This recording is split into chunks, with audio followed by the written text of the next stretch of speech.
Hello Philippines and hello world! Magandang araw po sa ating lahat. At heto nga at papasok na ang aking anak. Napakaulan na mga yung araw na ito. Maghapon, nakakaloka. Mag-iingat po tayong lahat at uso ang sakit ngayon. May nakalimutan ako.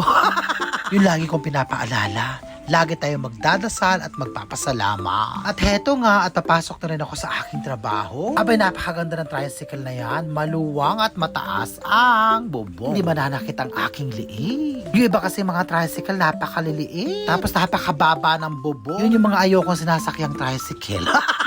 Lalo na kapag may takip, nakakaloka. Abay, nakakapanginit ang ulo kapag ganon. Charot! At heto ngayon, lagi kong binibidyo noong bahay. O diba, Yarina, napagkaganda-ganda. Pak na pak ang bahay ni girl. Afam. So yan nga, tapos na ang aking maghapong pagkatrabaho. Hindi na ako nag-video at nakalimutan ko. Sobrang busy, ganun. At heto nga, at sasalubungin ko na ang aking anak. Diyos ko Lord, basang-basa ang bata. Nakakaawa naman yung anak ko. Abay, ang pawis, oh. At nakuha pang magpa-cute.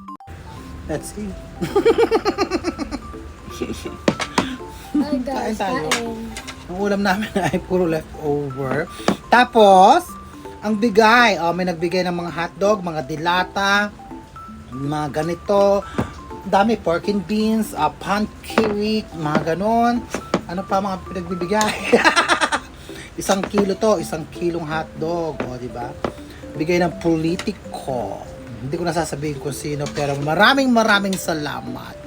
At binigyan nyo ako, nabahagian kami ng aking anak. Bihira to. Thank you nga po pala sa inyo kasi naisama nyo ang aking pangalan na mabigyan ng ayuda. Maraming salamat. So ulitin. Thank you.